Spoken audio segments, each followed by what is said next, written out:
Hello and welcome to the Okwe John Show, where we simplify faith and finance. So a few years ago, I used to work in a company and I used to get in the lift with this guy every day. And this guy wore a jumper, pretty much the same jumper every day. And it was very faded and he had holes invisible holes in the sleeves of the jumper. And I used to think to myself, dude, I'll buy you a jumper just so you can wear something clean and nice, because this is a client-facing environment. Of course, I never did that. But that experience, seeing this guy wearing the same jumper every day with holes in it, it said a lot to me about what his personality is, what his attitude to money is. Everyone has a natural attitude to money. And these personalities shape the decisions we make every day. Whether or not you take packed lunch to work, whether or not you decide to buy the coffee every day, whether or not you decide to own a car or even take your shopping bags to do your food shopping, or you just see as it goes and buy your shopping bags when you do your shopping. This says a lot about who you are and how you view money. This is called your money personality. Now, there are 5 money personalities and everybody has a primary one and a secondary one. And it's very important to know what your money personality is, because you start to know where your strengths lie with money and where your weaknesses are. And of course, you can start to put checks in place or measures in place to guard yourself against your own weaknesses. The first money personality is saver.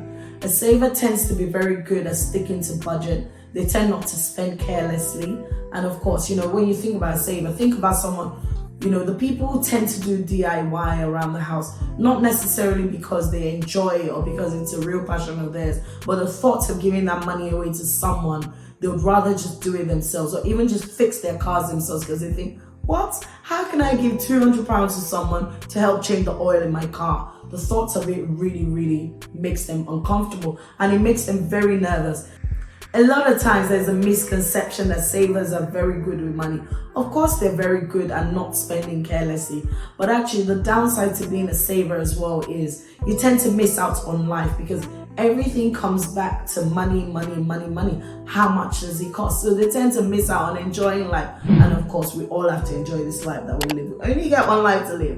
The other downside to being a saver as well is there's a tendency not to give sometimes. Not all of them do this, struggle with it, but some of them really, really struggle with giving, because the thought of spending just makes them nervous. So they do come across as selfish and stingy sometimes. Number 2 money personality is spender. Now, a spender tends to get a thrill from just spending money. They're the type of people you go out with, they tend to want to pick up the bill. They get a thrill from giving. They tend to be very generous, actually. Spenders tend to buy. They're the kind of people that, if they've got a birthday party or something to go for, friends' drinks, they tend to come with something. They probably won't come empty-handed. They just keep spending.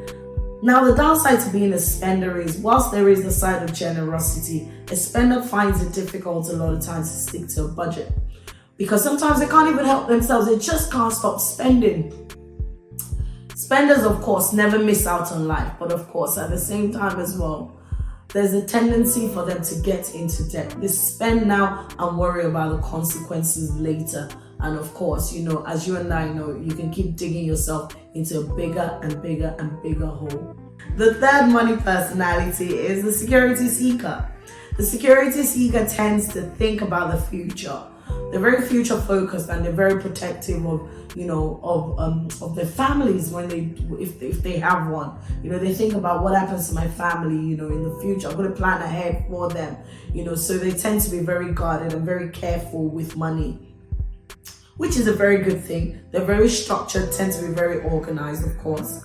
Now, the downside to being a security seeker is there's a tendency to not want to try out new things. Sometimes they miss out on opportunities because they only tend to stick to what they know. And of course, sometimes it can be a bit controlling as well, because it's all about safeguarding that future. But of course, sometimes it's good to live in the moment as well. The fourth money personality is the risk taker. Now, risk takers are the kind of people that you go to them with an idea that blows their mind. They're not afraid to put their money into it. They're the kind of people that would invest in a startup hoping that it will turn over billions for them in the next 5 to 10 years. I mean, risk takers they go all in. They're very decisive people, which is a good thing. The downside to being a risk taker as well is, where do you draw the line? How much is too much to keep putting into the next big thing? And also there's a tendency for them to miss out on the detail as well. The fifth money personality is flyer. These are the kind of people who don't even think about money when they're making decisions. You know, they decide to pack up their bags and relocate somewhere else without thinking about the money side of it. Or they say, actually, a typical conversation with a flyer would go, oh, I'm planning to go do my master's next year. Oh, fantastic. They're going to do their master's because they love what they want to study. They're very passionate about it. But actually, how do you plan to pay for it? Oh, don't worry, we'll cross that bridge when we get there. Or you tend to hear them say things like, oh, don't worry, God will provide. Now, don't get me wrong. I believe that God actually provides. But of course, these are people who aren't actually planning or thinking. If you're really believing that God will provide, you would actually be praying and asking God to open your eyes to show you how to pay for it. But you know, a lot of times for a flyer, these are decisions that they've made and they're not even thinking about the financial consequences. And when they do have to face up to the decisions, the tough choice of money, then they tend to make decisions in fear. For example, you know, the person going to go and do their masters, when they have to make a decision about how they pay for their tuition, then, you know, there's a tendency sometimes for it to come crumbling down. These are the 5 money personalities. Like I said at the start of this video, everyone has a primary and a secondary one, and it's very important to know what the 2 of them are. If you would like to know what your money personality is, there's a link below in this video where you can actually take the test. It's very useful for you to know, especially if you're married. It's very good for you both to actually take the test and know what your money personalities are, because it helps you know who should be handling the family's finances or where each person can come in and handle the family finances.